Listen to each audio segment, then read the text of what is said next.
Hey everybody, good morning. This is Harriet Kamak with Down to Earth. It is the podcast in which we talk about the issues that matter. And today on our show, we're going to talk about one such issue in just a moment. I'll outline to you what it means and how the study was compiled and what the findings of the study revealed and how that study is pointing directly at how what I refer to as intersections, the intersection of public policy and people's lives. So we're going to talk about that in just a few moments. And then we're going to talk about people who disagreed with the study and people who said we should do something about it, right?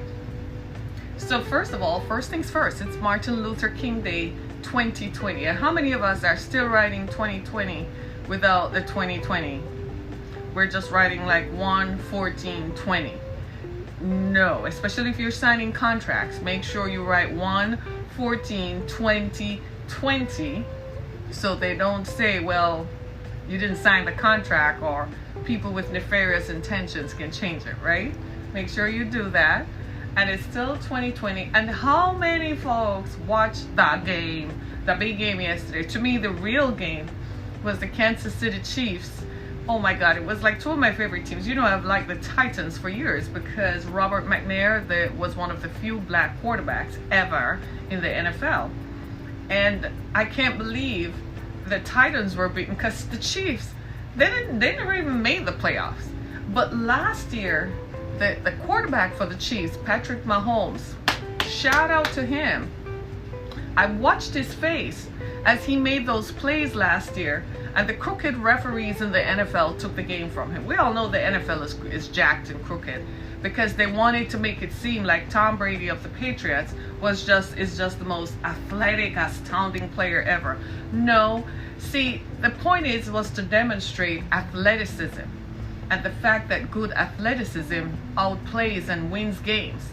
But when you deliberately configure the game for someone else to win, then you're not demonstrating athleticism, which was what we thought the NFL was all about, was just random people just are great athletes and could play, right? So I watched Patrick Mahomes' face last year, and I thought, I even tweeted about it, how the NFL was jacked and so on.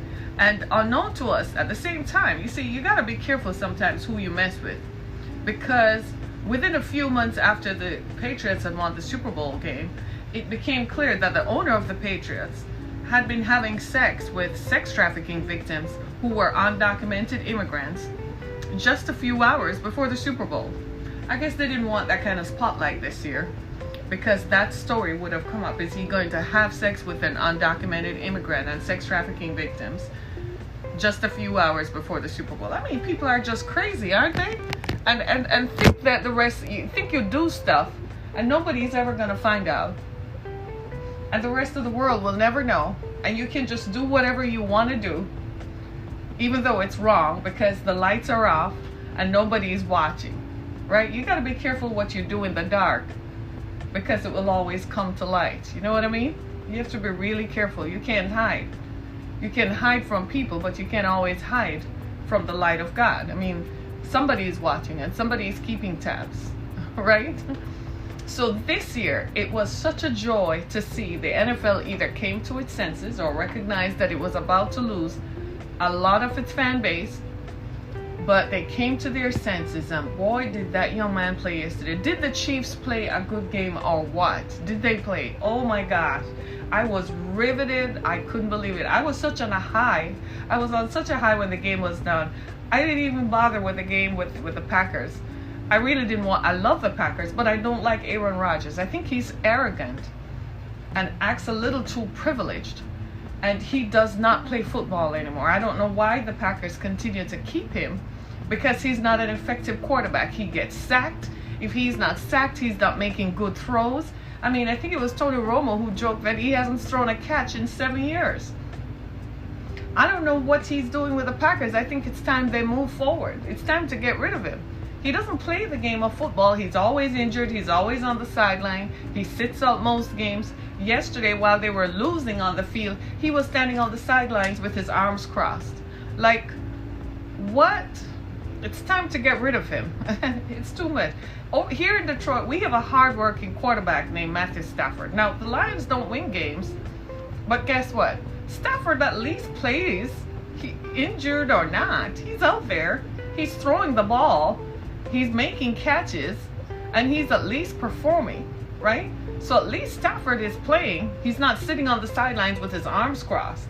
So to heck with it's the first time in watching the NFL for so long that I was like, to heck with the Packers. I couldn't believe I was dismissive towards the Packers. What you all saying? If you have an atom weight of pride in your heart, you will never go to heaven. Wow. Wow. Kind of deep, but okay. Okay.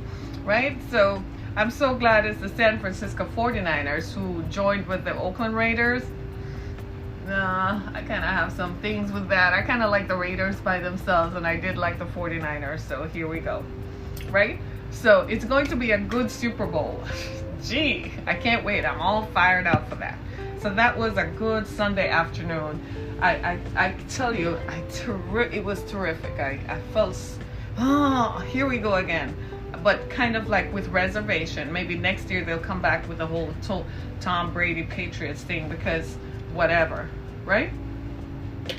All right, so today is Martin Luther King Day. It's the day in which we celebrate and we give honor to a man who gave his life in pursuit of freedom. His name is Martin Luther King.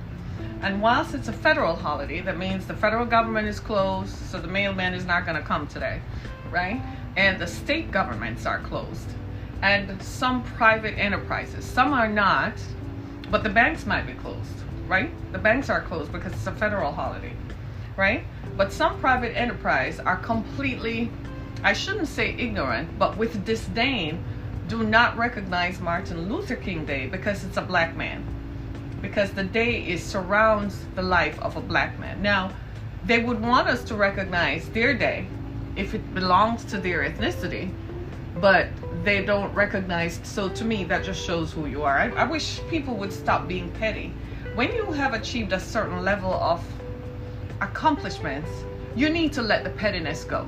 Some of these people have no character or no moral fiber, right? They just got lucky in business because they got loans. And because they got loans and their skin is white, doors just kept opening for them. I kid you not. When you look at some people and you wonder, how do they survive in business? That's the reason why. The color of their skin guarantees that they're going to make some money regardless. They get a line of credit from the bank because the people at the bank probably thinks the same way that they do, right? And so they continue to proliferate and almost seem to enjoy success when they really have no character or no moral fiber, right? Regardless of how you feel.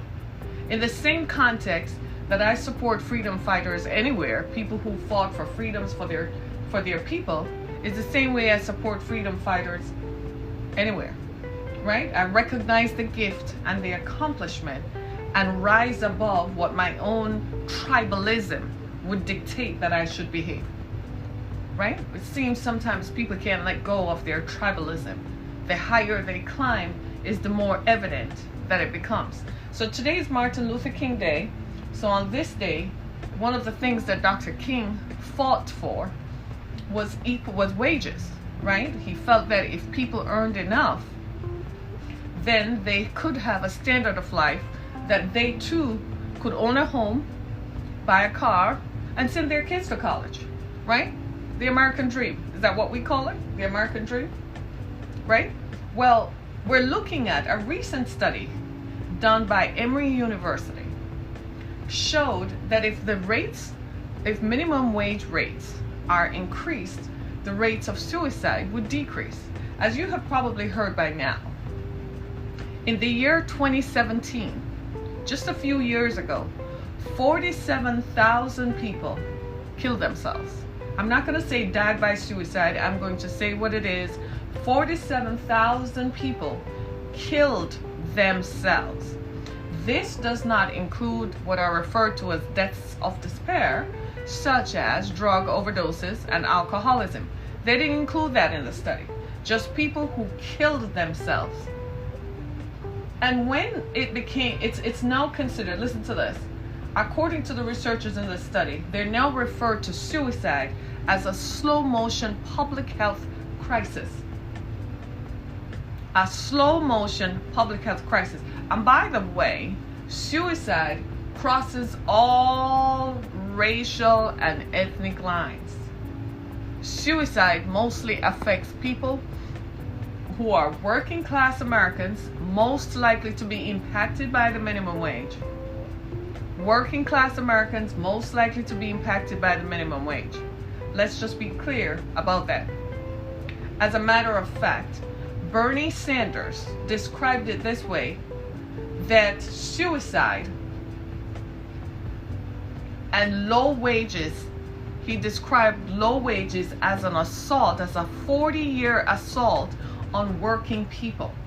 Working class Americans are people without a college degree, right? Those are the people most likely to be impacted by the minimum wage. And by the way, just so you know, a lot of black people who graduate, a lot of blacks who graduate from college are thrown into the foray of earning the minimum wage, $15 an hour. I kid you not, simply by racist employers. Racism is alive and well. It's institutionalized. And when you hear folks like me talk about it, you might be dismissive, but when you experience it, it's a whole different thing. So they're trying to say, well, okay, so they went to college, they got a degree. Okay, but they're still nobody. They're still black. They're still people whom we don't care about. They're still people whom we want to institutionally deny opportunities, right? So this study done by Emory University naturally has its supporters and its detractors. You want to bet who the detractors are? Naturally, the Republicans. I still want to know, why do Republicans hate working class Americans who form the base of their voting support? I still want to know, why do Republicans hate working class Americans? It just doesn't make any sense. That's why the Republican Party is crumbling. Because the people who are in the Republican Party, you don't make sense. How do you hate working class Americans and they're the people who vote for you? I don't get it. They're the people who are in the Rust Belt. They're the people who are standing in line to wait to see one of your speakers, but you hate them. So this study, a Republican from Utah, he commissioned a study on suicide, and he determined that the study he commissioned determined that, well, the minimum wage has nothing to do with suicide rates. And I want to say, what universe and what planet could you possibly live on? Because it is obvious that if people are broke financially and have no money and can't support themselves or their families, that is going to lead to despondency, and despondency leads to suicide. What universe? Did you really need a study to show you that? No, that is common sense. So I'm still asking the Republican Party, why do you hate working class Americans? Why do you hate poor people? Why does the state of Mississippi have debtors' prisons? And this governor of the state of Mississippi said recently that it would take, if a black senator is elected to the U.S. Senate, there would be darkness in Mississippi for 1,000 years. And I'm like, the state is already dark, dude. Because of you and your Jim Crow laws. I guess I'm not going to be invited to Mississippi anytime soon, right? I might have to call on Al Sharpton and all those boys if I ever get invited down there to speak. It's not funny, because they wouldn't like me, right? But think about that. We're talking about people's lives.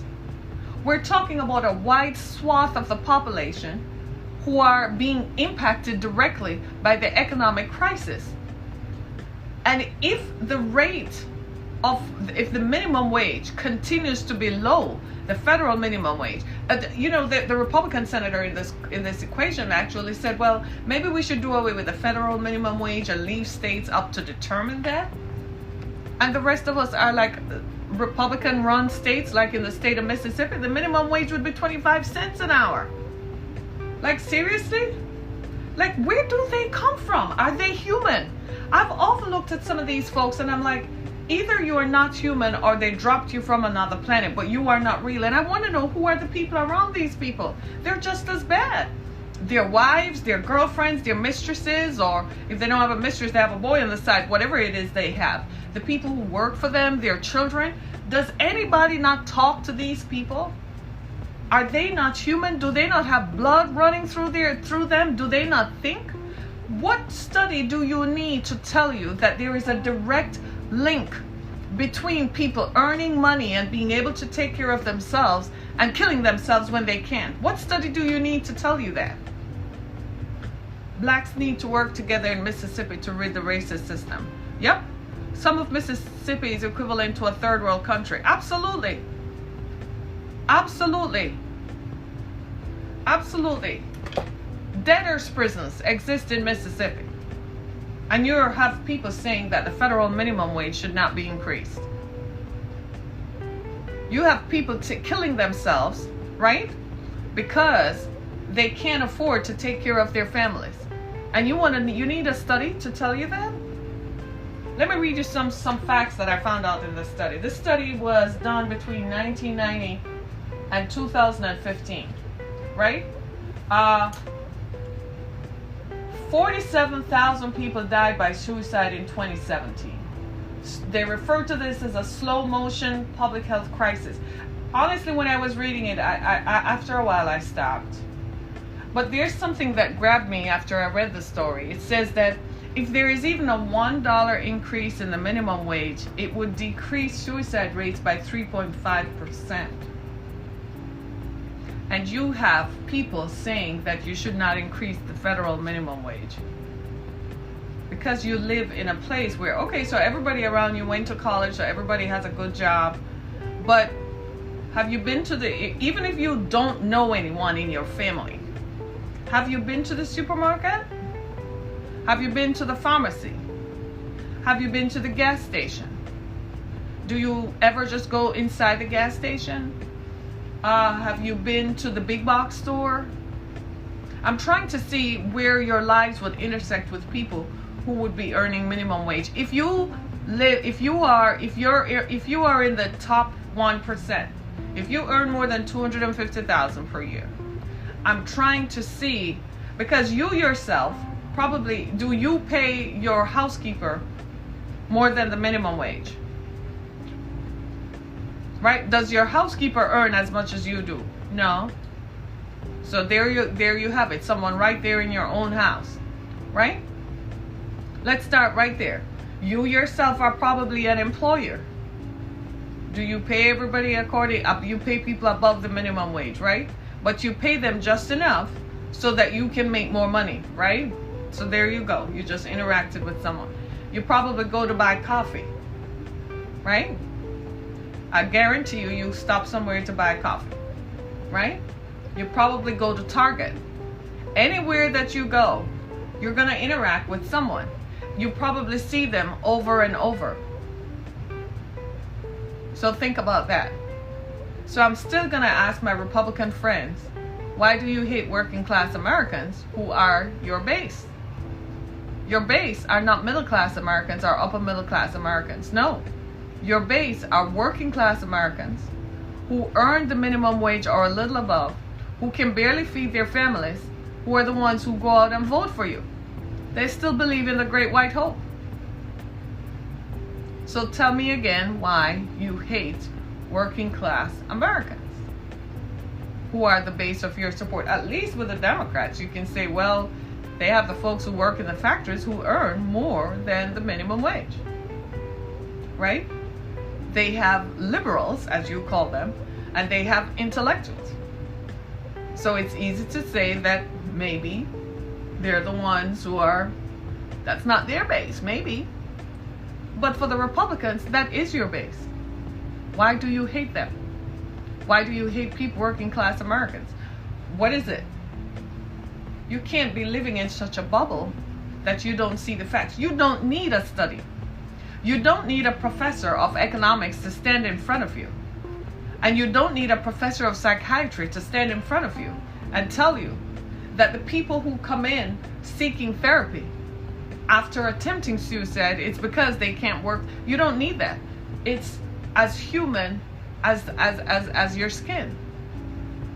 Many of you too are descendants of working class folks. So tell me again, right? The reason that this is, I want to give you some more facts of this. There are also other side effects of raising the minimum wage that I find very troubling. One of which they're referred to as the non-financial side effects, and it's making me uncomfortable. One of which is, if the minimum wage were to be raised, you would find less chronic deaths from diseases amongst people. You would find less deaths of despair. You would find, this is the thing, lower premature mortality rates.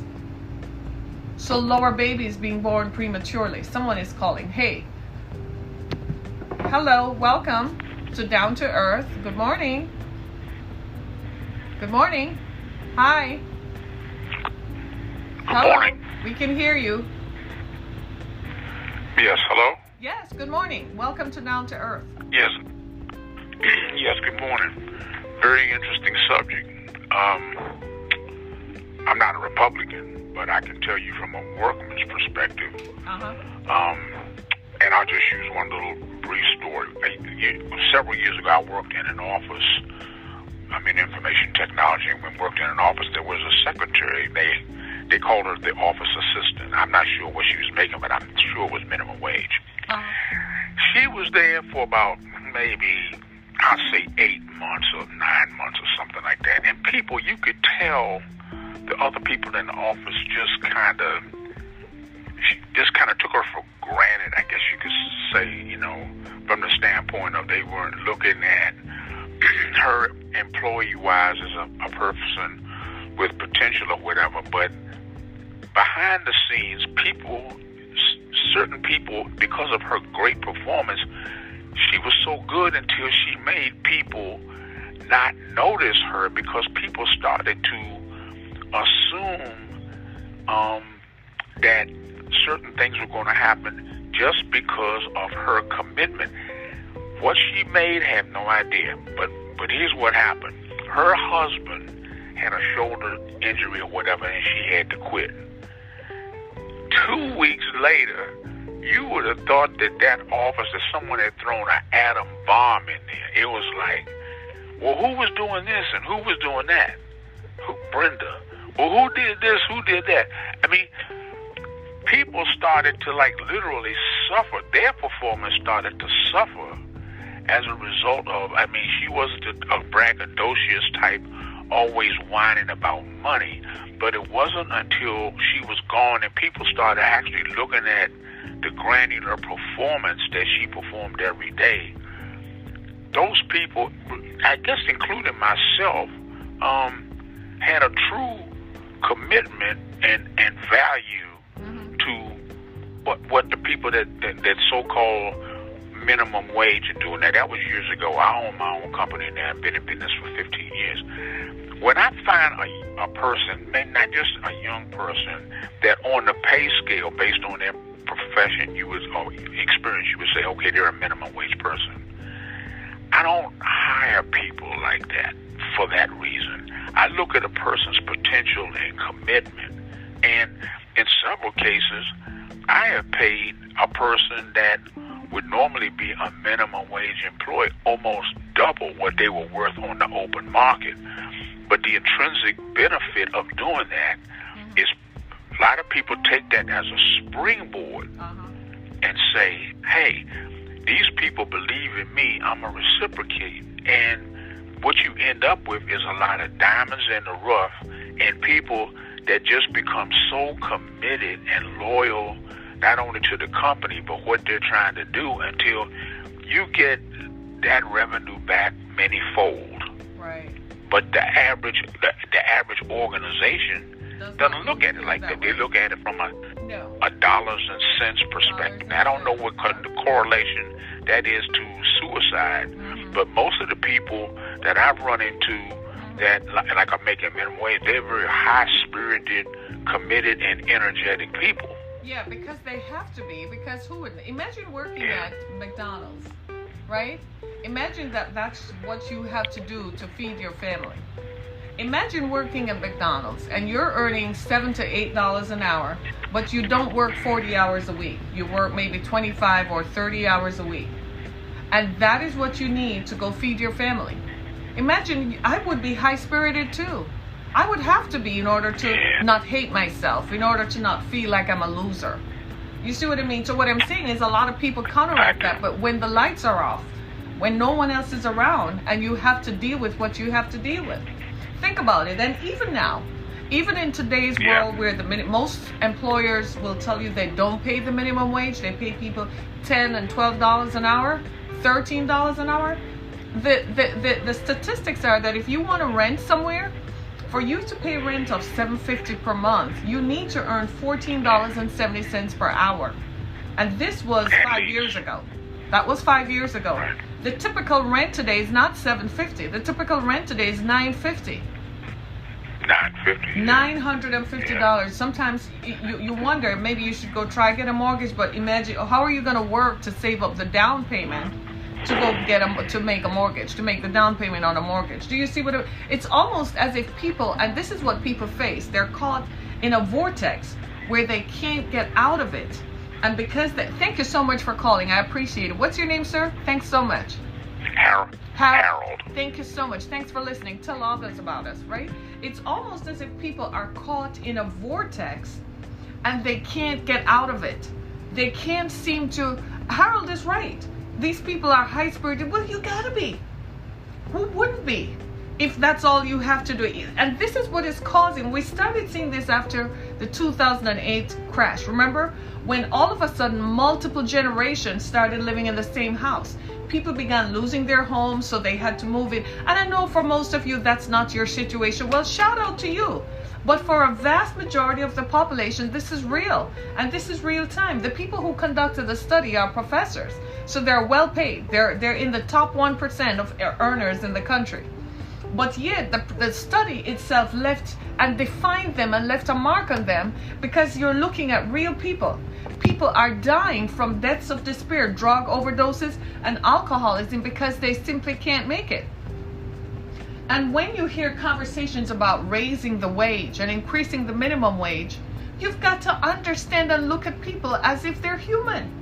You can't just look at people and say, well, sucks to be you, a loser that you are, you should have gone to college. The path to college was not defined by everybody. Now, I'm not talking about kids who are in school and who have an opportunity to go to college, but they chose to do drugs, or they didn't listen, they didn't study enough. That's a real challenge most of us have as parents today, is to try to get your child to see the big picture. But we also are a society. We still have to look at, well, if they don't make it, if they don't go to college. This is why a previous administration tried to make going to college at least more accessible by granting free tuition to a 2-year college. Of course, with barriers imposed, you got to make it so people want to do it. You have to be motivated. But if you're thinking about the average person from a working class background where they probably don't have heat, right? They have to open the oven or something for the heat to come out. I'm listening to these stories, right? They don't have enough food to eat. They don't have the lights on, right? And a child coming from that, they're in neighborhoods and school districts that don't work due to state budget cuts, again caused by Republicans who seem to hate people. Because in the Republican mindset, the only people who live in their world are wealthy people. That's how Republicans think. The rest of us don't matter. I don't know where they got that thinking from. I wonder, because wealthy people rarely go out to vote. The people who go out to vote are working class. That's where their support comes from. So I guess come election time, they just give out some pork barrel politics. They just take something out of the pork barrel and get people happy enough to go out and strike a vote, and then forget about them and mire public policy around killing people off. We have a public health crisis right now. It's called suicide. It's a public health crisis, and we need to pay attention to it. People give up because they can't make it. People give up because they can't make enough money to pay their bills. Come on. Be human, can you? I'm not asking you to go take your wealth or take your congressman paycheck and give it away. I'm just asking you to be human. What is it going to do to you? Right? People didn't say that everybody didn't want to fly in private jets.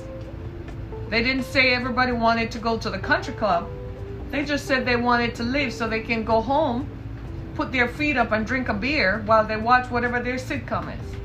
That's all they want to do. They want to be able to give their child the option to send them to college. And most of us feel so, thank God it's not me. But I could say that too. But I have to look at it in the broader picture. And in the broader picture, it's affecting too many people for me to ignore. It's affecting people whose lives I touch. Sometimes when I go to the store or when you pull in, I ask myself, what is this person's life like? What do they live like? What goes on in their minds? Have you looked into people's faces? There's despair in their faces. There's no hope. People live all their lives on the same block, never left. Can't do nothing, can't go anywhere. That is not to say there isn't despair among some other people, but those are elective choices. Maybe they're not getting what they want in the moment, but they have the option to change that if they want to. People are dying deaths of despair. They're taking too many drugs, they're drinking, and killing themselves. And yet there are a whole group of people who just say, this is it, enough is enough. I'm out of here. A few weeks ago, I heard about a case where someone actually literally just gave up, and they were raising some GoFundMe to bury them. And I remember saying to my daughter, you won't need to raise a GoFundMe for me. I have insurance. I have life insurance. You'll be able to get some money out of it. But you hear these things and you wonder. You think about it. People used to be able to just work, go home, watch what they want to watch on TV. Have you seen a cable bill from Comcast lately? A cable bill from AT&T, Time Warner, or whatever the providers are in the Northeast? Have you? Have you been to the doctor lately? Have you seen a hospital bill lately? Do you realize that health insurance companies are covering less and less? So the things that you thought your health insurance covered, you go to the doctor or you have a health scare, and then you get a bill in the mail, and you realize it's not covered at all. And they think that they actually live high in the house. I'm telling you, it's a different group of people today. There's no moral code whatsoever. At least a half a century ago, there were people who recognized that I have to help my fellow man. Today, they're like, no, I want to make more money so I can go to Somerset and go to the mall and buy as much Prada and Gucci and come back to work and sit in my office behind the glass, so you know that there is a barrier between me and you. While people are out there earning $15, $16 an hour, struggling with childcare. I heard one person say, well, maybe we should do some population control where if you don't earn a certain amount, you can't have children. And I'm like, that would be devastating. So now you want to control how people have children and who has children. Right?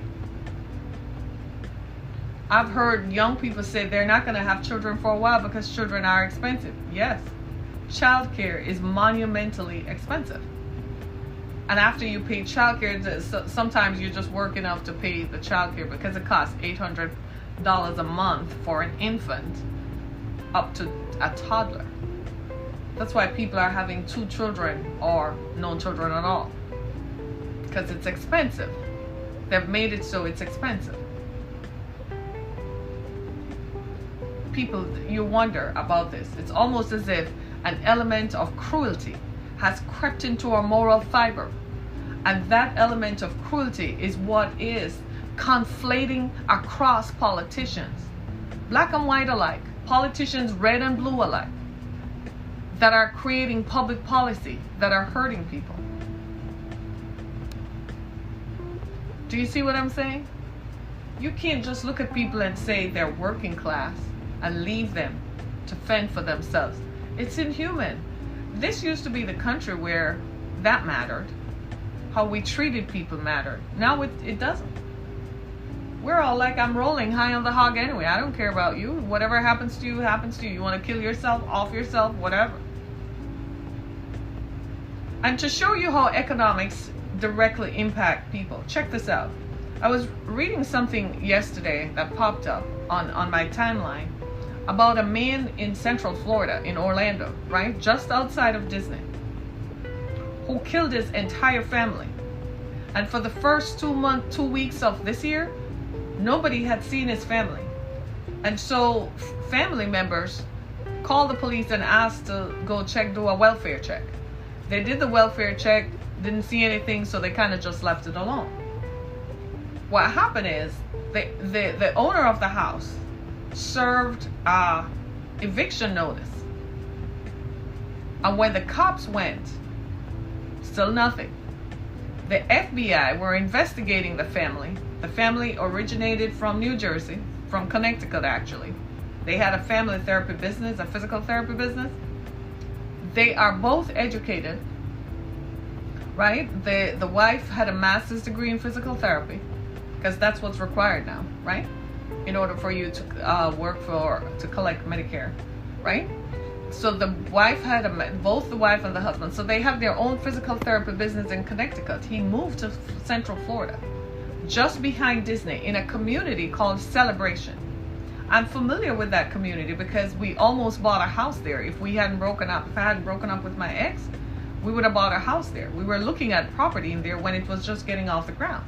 And Celebration is this idyllic place where everything is inside there. You drive in through a gated community, and the bank, the postal service, the pharmacy, the grocery store. That was the whole idea, that once you drove away from work, you didn't have to stop anywhere else on the way. You went straight home through the gated community, and everything you needed was in there. And we were thinking of buying a house in there, but I didn't like it. I thought it was too controlled. I didn't like the idea of it. It might have contributed to why we broke up, because he was hell-bent on living in there. He ended up living there, my ex.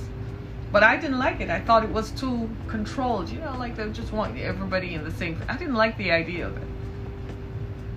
But in that community, where the average value of a home is over $400,000, that's where these folks lived. And now the story has come forth that he was in trouble in Connecticut financially. The feds were after him. He couldn't pay the rent for the house that they rented in Central Florida. And he killed his entire family. Do you see what I'm talking about? Deaths of despair. This kind of just crossed the line economically. So it tells you clearly. So for the Republican from Utah, the Republican senator from Utah, it tells you clearly that when people are not making money, they will kill themselves. They will kill their family members, because without money, money is the what makes the engine go. If they don't have money, they can't live.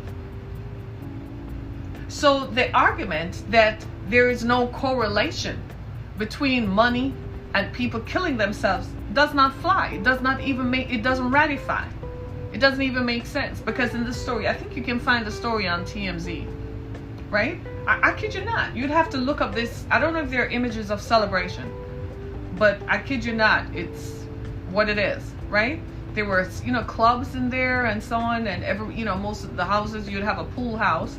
In addition to having a pool outside your own home, there would still be a central community spot where you could go socialize. It was designed by Disney for people who wanted to get away from it all, kind of thing. I just didn't like the idea of it. And the houses were huge. You used to talk about how the houses, you get more house than lot. That was the trend then, right? But it doesn't matter who you are. If you don't have money, people fall into despair. They will off themselves. Raise the darned wage. What's the problem? The study shows that a $1 increase in the minimum wage will decrease suicide rates by 3.5%. Why would you not be concerned? The senator from Utah, why would you be concerned? Why, if that is not the case, why in Mississippi? They don't count it because it's black people. Mississippi, by the way, is the state with the most black people in the country. It's also the most racist state in the country. It's the state in the country that practices Jim Crow laws more than anywhere else. They haven't left the 20th century yet. No, baby. They're still in the 20th century. Slavery just ended. Mississippi is still practicing Jim Crow because parchment as an institution is still there. And the predominant race of inmates at parchment is black. After a while, you can't ignore the facts. After a while, you can't ignore what the data says and what the science says. I know Republicans don't like science because science is irrefutable. It shows the evidence. I don't know how they believe in God because God is science and the science shows the evidence. I don't know. Maybe they just have an emotional attachment. I don't know. But do you see what I'm saying? I challenge Republican leaders. I challenge you. I challenge Republican leaders to go ahead and revisit this evidence and revisit who your base is, because you are hurting your own people, the very people who vote for you. Because in most Republican districts across the country, when you look at it, a wide cross section of it are working class Americans. So tell me again why you hate them. Tell me again why you won't pass the minimum wage. Because you support big business? You feel sorry for them folks who have bank accounts in the Caymans, right? Bank accounts in the Bahamas and other parts of the country, in Panama and other parts of the world. You feel sorry for them? Their money doesn't stay here because they're not paying taxes on it. Their money is offshore. By the time the government traces it, it has passed through like 7 different channels before it ends up somewhere. You feel sorry for those people? Those people who are building an alternate universe? Those people who are building other islands so that they can go live tax-free somewhere else? You feel sorry for them? But you don't feel sorry for Joe Blow who goes and stands in the snow and vote for you. Anybody ever wonder why do we have elections in November when it's snowing in most parts of the country? Why don't we have elections in the summer, in warmer parts, when it's warmer, so most people will get out and when the sun is light, it's out more. Have you ever wondered about that? Why do we have elections in November? Right? Deaths of despair. We come right back to this situation where the suicide rate, and guess what? Based on the trends, based on the evidence, guess what? It's going to go up. It's not going to stop. Because, have you been to the grocery store lately? You find that you're spending more money and you're taking home less. So what you used to spend, you find it's not enough anymore. So you're spending more to take home what you're used to taking home. But we put it on a credit card, so it goes into this great big thing that you don't have to worry about. Put it on your Costco card, you put it on your Visa, your MasterCard, and you don't worry about it. And at the end of the month, you just pay off all the bills, and you don't even realize how much you are spending and how much you don't have until you don't have it. So you go to the grocery store and you spend $400 every 2 weeks. It doesn't even occur to you that that's $800. Then you realize, $400, I had to pay, it was $500 the other day. So it's actually more, and you start doing it and you start adding it up and you begin to realize how much more it's costing to buy food. Then you start looking at your gas consumption. Again, you put it on a credit card so you don't think it matters until it becomes a problem. until you can't pay the bill because something changes, or you just keep paying credit. Then you live long enough, you're going to retire. And then you realize, oh my God, I have to stop this. I'm not earning what I used to earn when I worked full time.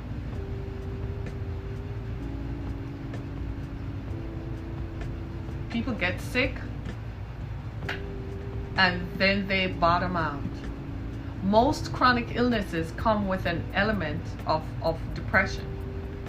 But when people look at what it costs family members to keep them and how much debt they're going to be in because the health insurance companies don't cover a lot, people kind of bottom out. They take morphine until they're out of here. They kill themselves because they say it doesn't matter. Despair. Meanwhile, your run-of-the-mill garden variety politician is hobnobbing with the people who are imposing the despair on others. And next you see that cat come back to your house, or you see him down at the community center, you should chase him away. He is not the solution to the problem. He is the problem.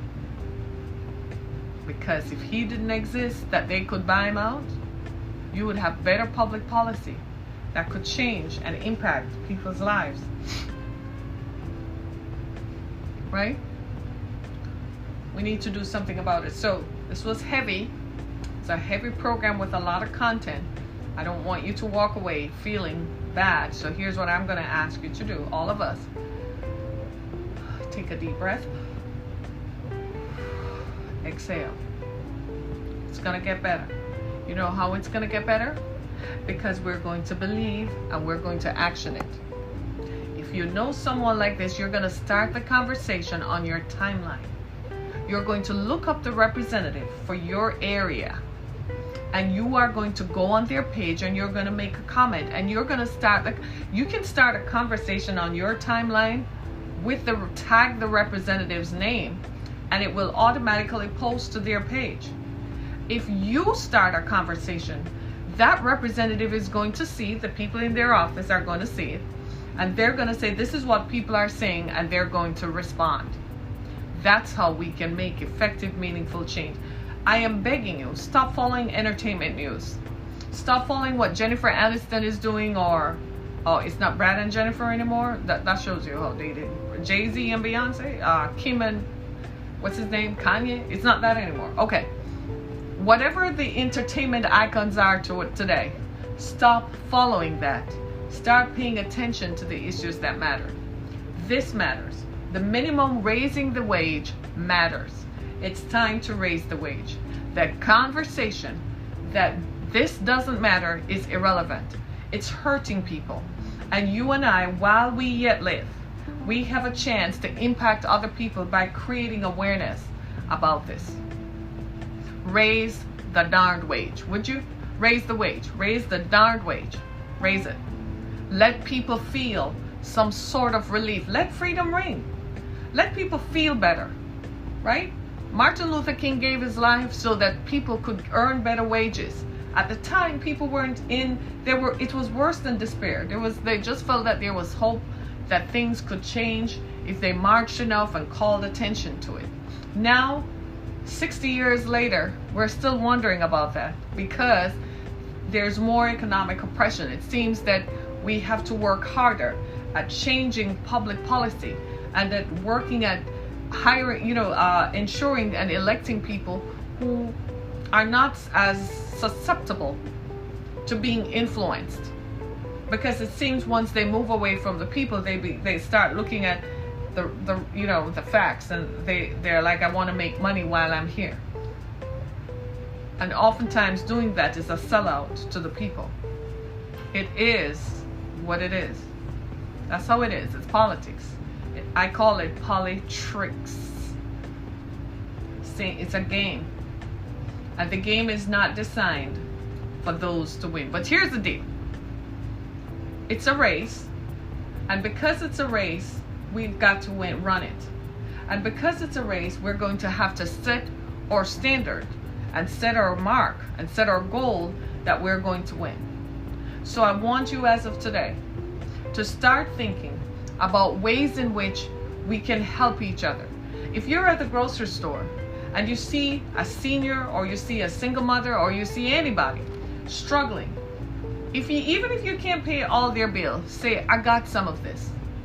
Pay a part of their bill. If you're at the gas station, just say, can I just help you pay your bill forward? Right? If you're standing in line at one of the big box stores, be kind to someone. Can we just start a chain of kindness? It will lift people out of the despair that they're feeling. I'm not saying if you're going to the bar, you're to buy out the bar. I don't want any buying out the bar scenarios. I don't think that that is helpful. Even if you find yourself in the bar, start asking folks, how are you doing? Can we start by being nice to people? Stop driving past people at the gas station, at the bus stop rather, and you drive past them and drive right into the water and just mess them up. Help someone. Talk to people at work. Listen to what they're saying. They're struggling to pay their mortgage. They're struggling to make car payments. They're struggling with health insurance. If you can, be a blessing to someone. And when I say be a blessing, sometimes just leave a gas card. Or you know something, my mom or my cousin, my uncle, my boss, somebody gave me enough. I have a gas card. I thought I'd share this with you. Do you mind? Even if you don't want to give them cash, get them a gift card from the grocery store, right? That they can only use at the grocery store. Be nice to someone. Can we just start that? And when you're walking past people, for the love of God, just say, hey, how you doing? Just smile. You might just make someone feel transformed. And for the love of God in Christ Jesus, those of you men who have divorced and left your families and left the children, please know that you are causing those children to suffer. I need you to go back and call those kids. I need you to start supporting your children.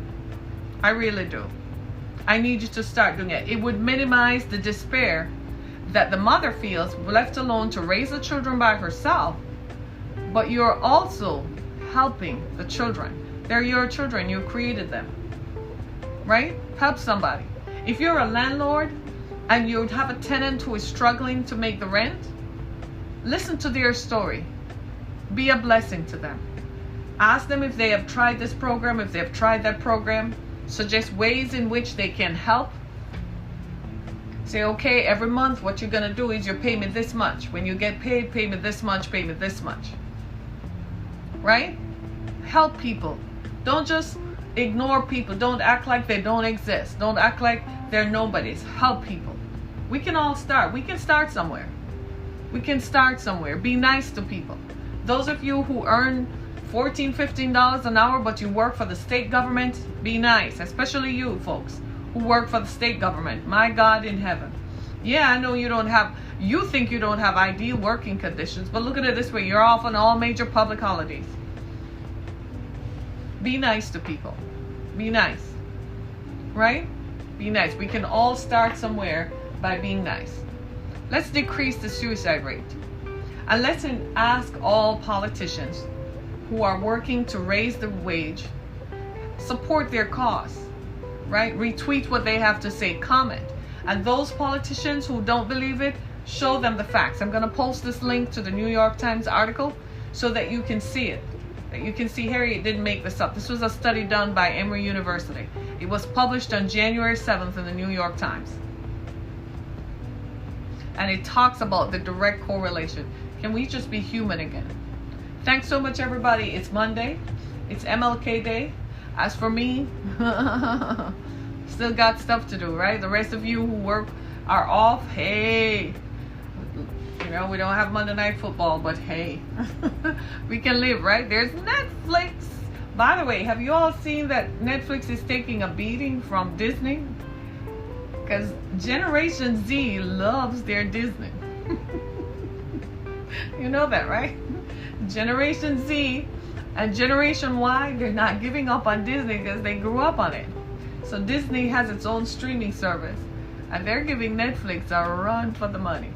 I don't watch Disney but the people who watch Generation Z, millennials, right? Generation Y and Generation Z, right? Stay tuned, everybody. Remember to go to my website, harrietkamek.com, as well as support our podcast on Anchor FM. Just click on support this podcast for as little as 99 cents per month. We're on a variety of podcast platforms. Share this with everybody else. Let them know that you have heard, you have listened, and that you support us. I want to thank you for just hanging out with me this morning. Thank you so much. You didn't have to, but you stopped by long enough. And I just want to say thank you, thank you, thank you. I have like 3 screens going. You want to help me? Right? Thank you for your concern. Thank you so much, everybody. And if you know somebody who's struggling, just reach out and talk to them today. Right? Just reach out and talk to someone today. Thank you so much, everybody. Be blessed. See you tomorrow. Tomorrow is Tuesday. It's a regular work day. See you tomorrow. Wow. Wow. Thanks so much.